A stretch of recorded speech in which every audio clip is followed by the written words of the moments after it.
ഇങ്ങനെ കൊച്ചിനെ കിടത്തിയിട്ട് ഇങ്ങനെ ഇരിക്കും. ഇങ്ങനെ സൂപ്പറായിരുന്നു കാണണം. മച്ചനെ കാണാനുള്ള സെക്കൻഡ് ഹാഫ് ഫസ്റ്റ് ഹാഫ് ഒരു കൊള്ള നല്ലൊരു കഥ.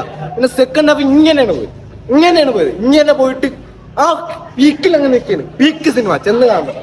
കഥ സീന് ഉണ്ണിമൂന്നൻ നല്ല അഭിനയമാണ്. എനിക്ക് ഇഷ്ടപ്പെട്ട്.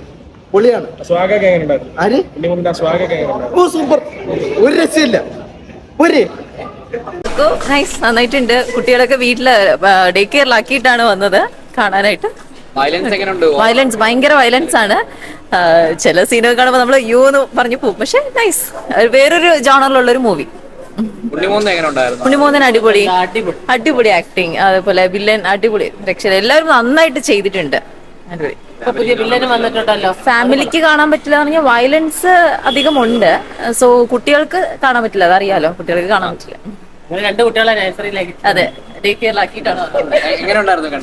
നന്നായിരുന്നു പടം, നന്നായിരുന്നു, അടിപൊളിയായിരുന്നു. സൂപ്പർ. ഷോബിയുടെ മകനല്ലേ വില്ലനായിട്ടിരുന്നു.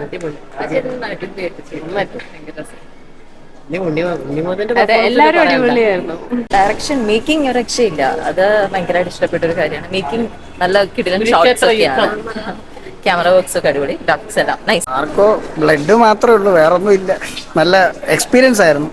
സ്റ്റോറി വൈസ്ലി നോർമൽ ആണെങ്കിലും ആദ്യമായിട്ടാണ് ഇങ്ങനത്തെ ഐറ്റം കാണുന്നത്. ഭയങ്കര റൂത്ത്ലെസ്സാണ്. എക്സ്പീരിയൻസ് ആണ്. കുറച്ച് ഇതുള്ളവർക്കേ കണ്ടോണ്ടിരിക്കാൻ പറ്റത്തുള്ളൂ, വേറെ ആർക്കും പറ്റത്തില്ല. ഉണ്ണിമൂന്തൻ ഫസ്റ്റ് ടൈമാ പുള്ളിക്കാരൻ പൊളിച്ചു വെച്ചിട്ടുണ്ട്. പക്ഷെ റൂത്ത്ലെസ് ആണ്, ഫുൾ റൂത്ത്ലെസ് ആണ്.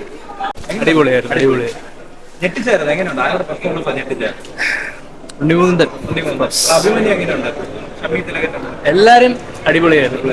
ഇത്ര പറയാനുള്ളൂ. നല്ല മൂവി. ആക്ഷൻ നല്ല ആക്ഷനായിരുന്നു. ഉണ്ണിമൂന്നൻ നല്ല ഒരു ഡിഫറെന്റ് ആയിരുന്നു. കേരളത്തില് ഇതേപോലത്തെ ഒരു പടം എനിക്ക് കണ്ടിട്ടില്ല ഇതുവരെ. വില്ലന്മാരും നല്ല രീതിയിൽ കാസ്റ്റ് ചെയ്തിട്ടുണ്ട്. നല്ല പടമായിരുന്നു. നല്ല രീതിയിലുണ്ട്. നല്ല പടമാണ്.